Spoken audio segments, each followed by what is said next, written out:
Bonjour, nous continuons le cours Comprendre les microcontrôleurs. Et cette fois, enfin, nous allons vraiment parler de microcontrôleurs, nous allons même pouvoir définir précisément de quoi il s'agit. En effet, dans ce module, nous allons donner une définition précise de ce qu'est un microcontrôleur.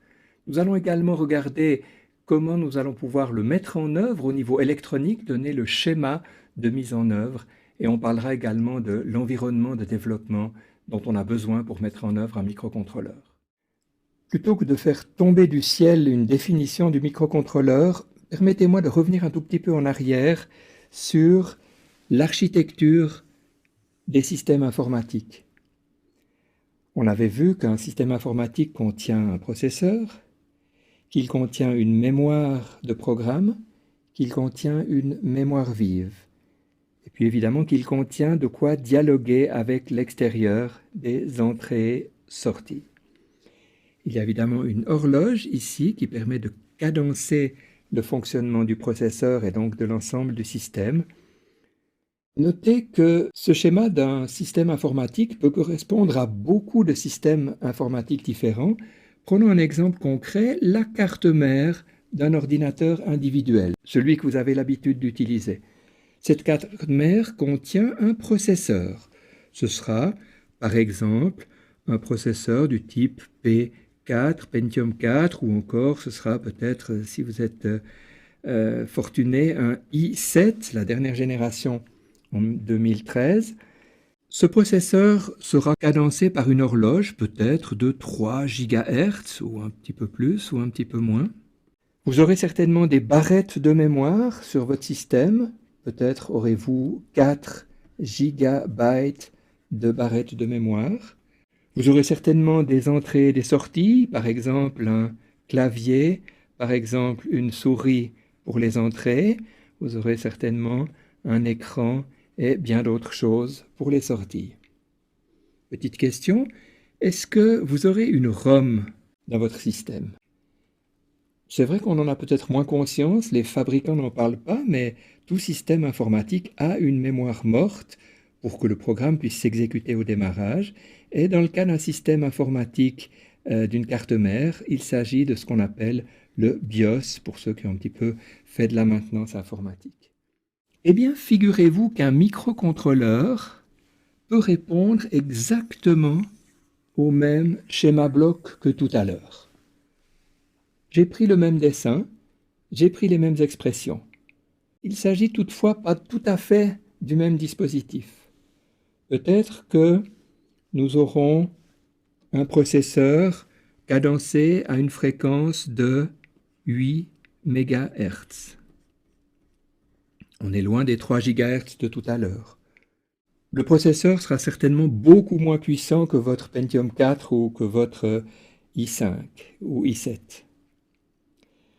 La taille de la mémoire, dans un microcontrôleur qu'on va utiliser, on trouvera 512. Tiens, 512 quoi? Eh bien, simplement 512 bytes, 512 octets. On est bien loin des 4 gigabytes que vous avez peut-être sur votre ordinateur. On a une mémoire de programme d'une certaine taille, par exemple 16 kilobytes. Ça veut dire, pour un certain nombre de systèmes, qu'on va pouvoir mettre environ 8000 instructions, ce qui est déjà intéressant.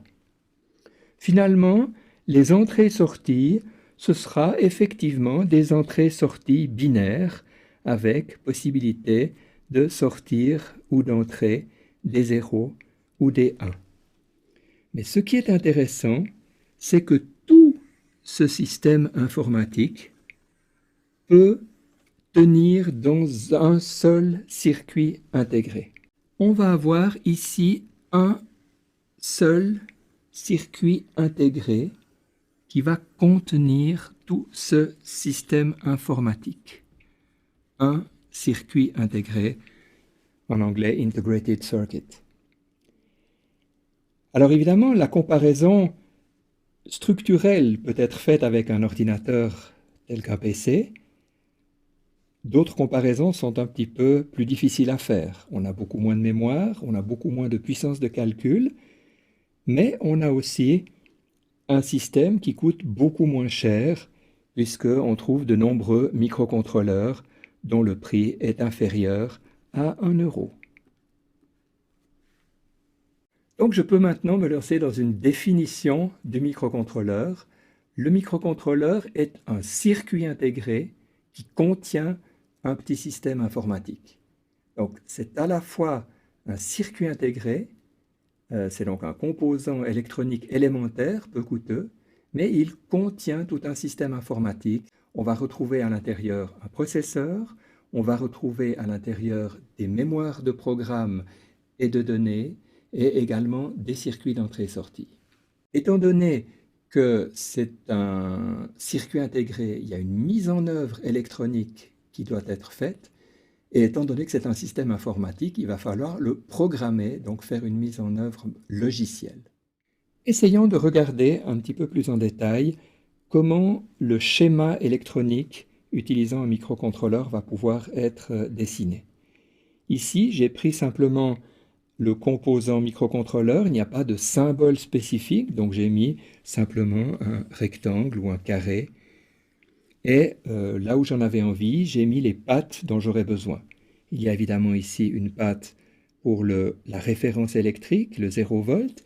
Il y a le fameux VCC qui permet d'alimenter notre microcontrôleur en 5 volts, peut-être même pour d'autres modèles en 3 volts ou encore d'autres tensions plus basses.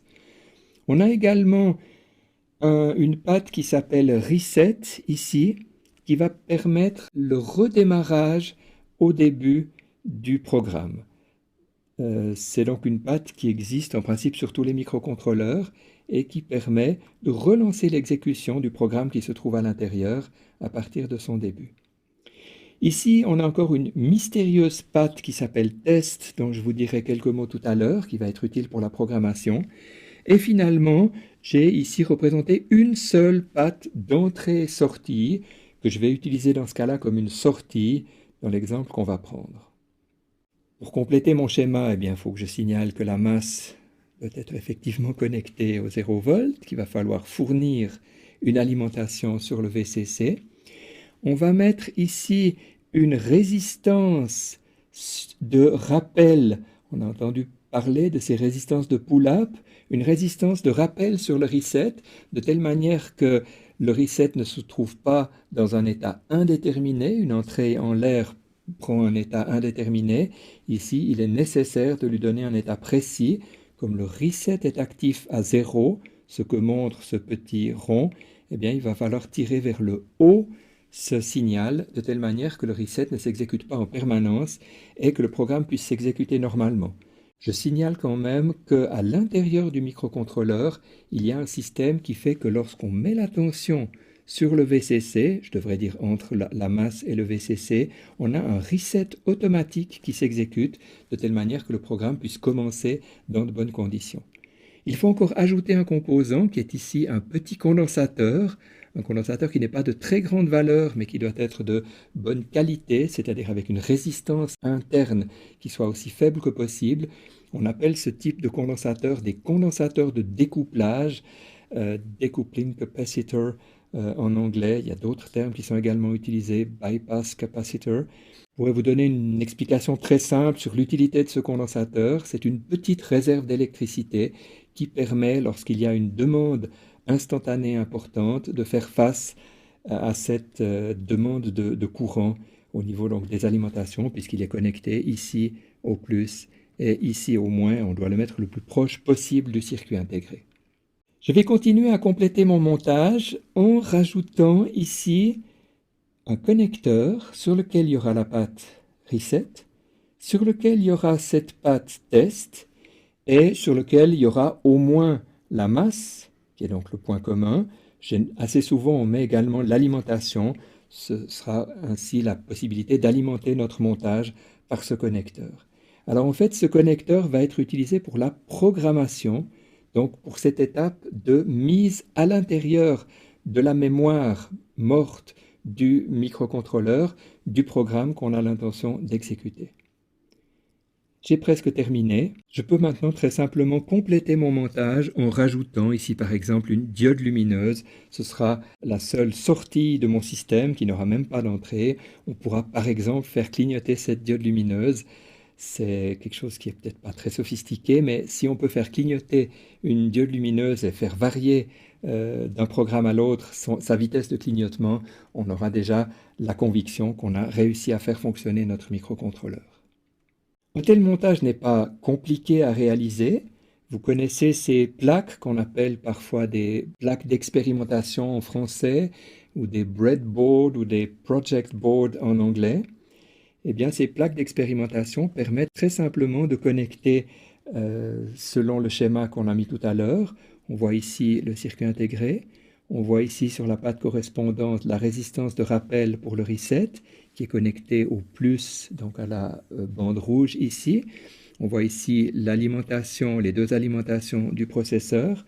On voit ici la connexion d'une patte à une diode lumineuse avec une résistance qui va jusqu'à la masse. Ici, j'ai rajouté ces quelques fils pour qu'on puisse avoir effectivement des deux côtés le moins et des deux côtés le plus, de telle manière que ce connecteur ici permette d'alimenter le montage et ce connecteur-là le complète pour la programmation. Notez que ce dessin a été fait avec un logiciel qui s'appelle Fritzing et que vous pouvez trouver sur ce site internet fritzing.org. J'ai donc maintenant mon schéma. Il va falloir trouver un environnement de développement, un système de développement qui va me permettre de mettre le programme à l'intérieur de mon microcontrôleur. Je vais utiliser pour ceci un PC et ici ce qu'on appelle un programmateur. Alors, plutôt bonne nouvelle, le PC n'a pas besoin d'être un PC extrêmement sophistiqué. On a des environnements de développement logiciel dont on parlera tout à l'heure et dans les prochains modules qui ne sont pas trop lourds, pas trop complexes. Pour les programmateurs, eh bien, certains sont plus ou moins compliqués. En voici quelques-uns. Celui-ci permet de programmer un PIC. Celui-ci permet de programmer un AVR. Il y a naturellement beaucoup d'autres modèles. Celui-là est quelque chose d'un petit peu plus sophistiqué pour des systèmes un petit peu plus coûteux. Ici, on a un programmateur extrêmement simple qui n'a pratiquement pas d'électronique. Malheureusement, il utilise le port LPT des ordinateurs qui ne sont plus disponibles sur des ordinateurs modernes. On préférera les solutions utilisant des connecteurs du type USB. Il existe également plusieurs cartes électroniques, généralement de petit format, telles que l'Arduino que vous avez ici sous vos yeux, qui contiennent à la fois le microcontrôleur, avec des connecteurs pour relier les pattes d'entrée-sortie, mais également le programmateur, et vous reconnaissez sur cette image le connecteur USB. Un autre exemple, c'est le Launchpad proposé par Texas Instruments, qui est aussi une carte très intéressante qui contient le programmateur dans la partie supérieure, qui contient le microcontrôleur avec également des connecteurs latéraux. Et nous allons abondamment utiliser cette carte pour faire des démonstrations durant ce cours, comprendre les microcontrôleurs. Une chose est l'aspect matériel, une autre chose est l'aspect logiciel. Vous voyez ici des environnements de développement. Celui-ci correspond à l'environnement de l'Arduino, celui-ci correspond à l'environnement du MSP430. Vous voyez qu'ils sont extrêmement similaires l'un à l'autre.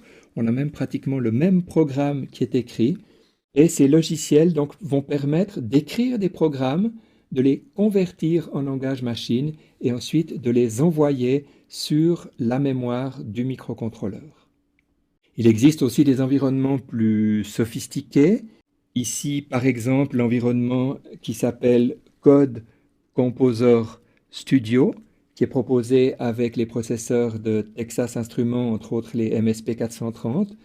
On utilisera aussi durant ce cours ce logiciel de telle manière qu'on puisse apprendre à utiliser un certain nombre de fonctionnalités avancées, en particulier qui se cachent derrière ici cette touche Debug, la possibilité de voir en quelque sorte à l'écran de l'ordinateur les instructions s'exécuter à l'intérieur du microcontrôleur.